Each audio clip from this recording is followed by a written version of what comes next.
अपने सभी परम पूज्य शंकराचार्य जी, अपने सभी परम पूज्य महामंडलेश्वर, सभी आचार्य और सभी भगवत कथावाचक, श्री राम कथावाचक से हाथ जोड़ के निवेदन करता हूं, आर्टिकल 48 लागू करने की मांग करिए, नशा तस्करी के खिलाफ आवाज उठाइए।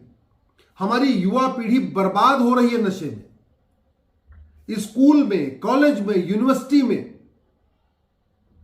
गांजा बिक रहा है, चिट्टा बिक रहा है, स्मैक बिक रही है, चरस बिक रही है, एमडी बिक रही है, सुल्फा बिक रहा है, हसीस बिक रही है, अफीम बिक रही है, हेरोइन बिक रही है, कोकीन बिक रही है, एक्सटेसी बिक रही है, एलएसडी बिक रही है, ब्राउन शुगर बिक रही है। जो पहले यूनिवर्सिटी में बिकता था, आज की डेट में कॉलेज में आ गया, और कॉलेज से होते होते आज की डेट में 10वीं 12वीं के जो स्कूल है वहां तक पहुंच गया है। ये नशा तस्कर हमारी पूरी पीढ़ी को बर्बाद कर रहे हैं।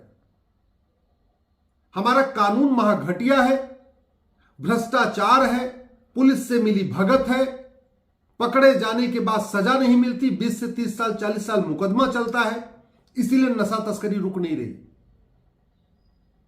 और भारत का ऐसा कोई एक जिला नहीं है जहां ड्रग स्मगलिंग नहीं हो रही, कोई ऐसा कॉलेज नहीं है, कोई ऐसा यूनिवर्सिटी नहीं है, कोई ऐसा इंजीनियरिंग कॉलेज नहीं है, कोई ऐसा मेडिकल कॉलेज नहीं है, कोई ऐसा लॉ कॉलेज नहीं है जहां पे ड्रग स्मगलर्स ने अपना नेटवर्क नहीं फैला दिया है।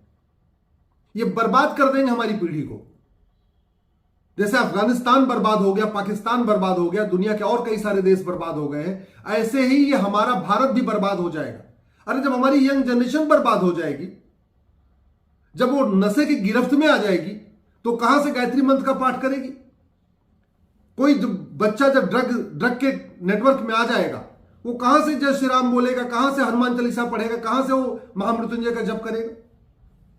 इसलिए मैं अपने सभी धर्म गुरुओं से निवेदन कर रहा हूं, प्लीज बाकी सारे काम बाद में, सबसे पहले नशा तस्करों की 100% प्रॉपर्टी जब्त करने, नशा तस्करों की नागरिकता खत्म करने और नशा तस्करों को फांसी देने के लिए कानून बनाने की मांग करिए।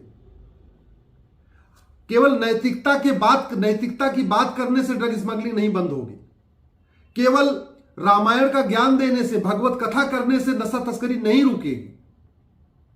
गरीब भी परेशान है, अमीर भी परेशान है, मध्यम वर्ग भी परेशान है, करोड़ों मां बाप नशेड़ी बच्चों से परेशान है, करोड़ों बच्चे अपने नशेड़ी बाप से परेशान है, करोड़ों बहनें अपने नशेड़ी पतियों से परेशान है।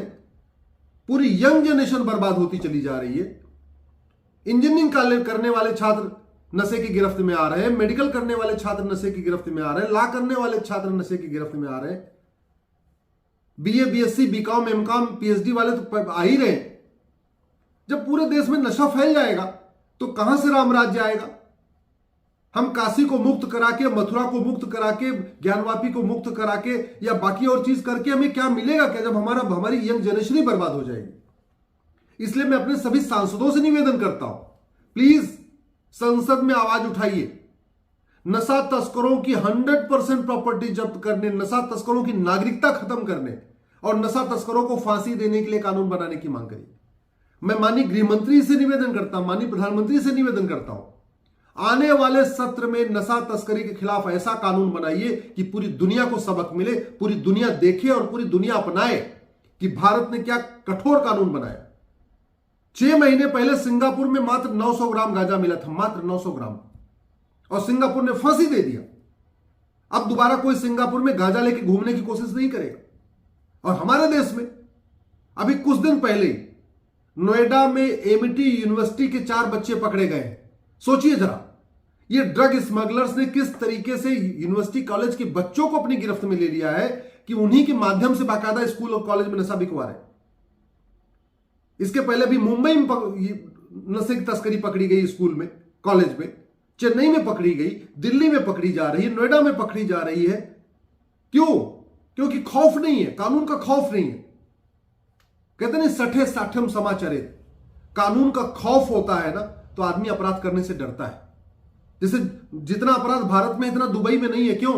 कानून का खौफ है। जितना अपराध भारत में उतना सिंगापुर में क्यों नहीं है? कानून का खौफ है। जितना अपराध भारत में है उतना जापान में क्यों नहीं है, कोरिया में क्यों नहीं है? कानून का खौफ है। जब तक कानून का खौफ नहीं पैदा होगा। और कानून का खौफ पैदा करने के लिए मैं बार बार कहता हूं, कानून को बदलना पड़ेगा, पुलिस रिफॉर्म करना पड़ेगा, जुडिशियल रिफॉर्म करना पड़ेगा, पुलिस चार्टर लागू करना पड़ेगा, जुडिशियल चार्टर लागू करना पड़ेगा, एडमिनिस्ट्रेटिव चार्टर लागू करना पड़ेगा। यह 1861 का जो पुलिस एक्ट है, यह महाघटिया है, इसको खत्म करना पड़ेगा। मैं सरकार को धन्यवाद देता हूं, प्रधानमंत्री जी को धन्यवाद देता हूं, उन्होंने 1500 से ज्यादा अंग्रेजी कानून खत्म कर दिए, लेकिन 222 अंग्रेजी कानून आज भी बचे हुए। 1861 का पुलिस एक्ट आज भी बचा हुआ है। जब तक पुलिस अंग्रेजी कानून से चलेगी तब तक बाकी कानूनों को बदलने कोई फायदा नहीं। पुलिस को भी एडवांस बनाना पड़ेगा, पुलिस को स्वतंत्र बनाना पड़ेगा, पुलिस को निष्पक्ष बनाना पड़ेगा। पुलिस में जो दलाली, जो थाना हमारा दलाली का अड्डा बन चुका है, जो हमारा पुलिस डिपार्टमेंट घूसखोरी, कमीशनखोरी, दलाली और का अड्डा बन चुका है, इसको रोकना पड़ेगा।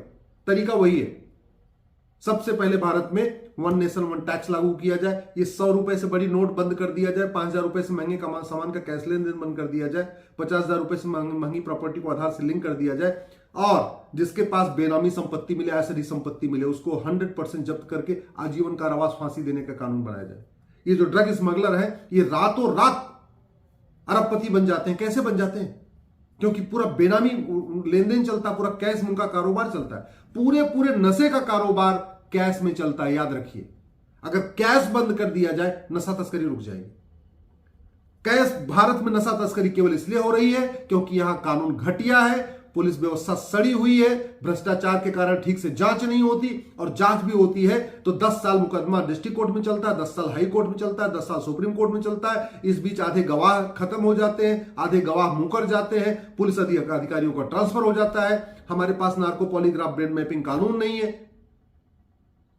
कानून घटिया है, इसलिए नशा तस्करी चल रही है, और नशा तस्करी चल रही है, पूरी भारत की संस्कृति बर्बाद हो रही है। ये सोशल मीडिया में हम सुबह से लेकर शाम तक जो एक कैंपेन चला रहे, हिंदू राष्ट्र की, राम राज्य की, बाकी चीजों की, अरे जब हमारा बच्चा ही ठीक नहीं रहेगा, यंग जनरेशन स्वस्थ नहीं होगी, तनमन से स्वस्थ नहीं होगी, यंग जनरेशन भगवत गीता को समझेगी नहीं, पढ़ेगी नहीं, रामायण को पढ़ेगी नहीं, जानेगी नहीं, वेद पुराण को पढ़ेगी नहीं, जानेगी नहीं, तो कैसे राम राज्य आ जाएगा? कहां से हिंदू राष्ट्र हो जाएगा? हिंदू राष्ट्र घोषित करने थोड़ी हिंदू राष्ट्र हो जाएगा। इसलिए मैं अपने सभी महामंडलेश्वर से हाथ जोड़ के निवेदन करता हूं, सभी अखाड़ों से हाथ जोड़ के निवेदन करता हूं, सभी शंकराचार्य जी से हाथ जोड़ के निवेदन करता हूं, सभी अपने में कथावाचकों से हाथ जोड़ के निवेदन करता हूं कि प्लीज नशे के खिलाफ कठोर कानून बनाने की मांग करिए। मैं प्रधानमंत्री जी से निवेदन कर रहा हूं, गृह मंत्री से निवेदन कर रहा हूं, तत्काल एक विशेष सत्र बुलाइए संसद का, और नशा तस्करों की 100% प्रॉपर्टी जब्त करने, उनकी नागरिकता खत्म करने और आजीवन कारावास से फांसी देने तक कानून बनाइए। तब जाके ये जो गांजा बिक रहा है, जो चिट्टा बिक रहा है, जो स्मैक बिक रही है, जो चरस बिक रहा है, स्कूल कॉलेज में एमडी बिक रहा है, सुल्फा बिक रहा है, हसीस बिक रही है, अफीम बिक रही है, हीरोइन बिक रही है, कोकीन बिक रही है, एक्सटेसी बिक रही है, LSD बिक रही है, ब्राउन शुगर बिक रही है, तब जाके रुकेगी। नहीं तो नशा तस्करी नहीं रुकेगी और हमारी यंग जनरेशन बर्बाद हो जाएगी।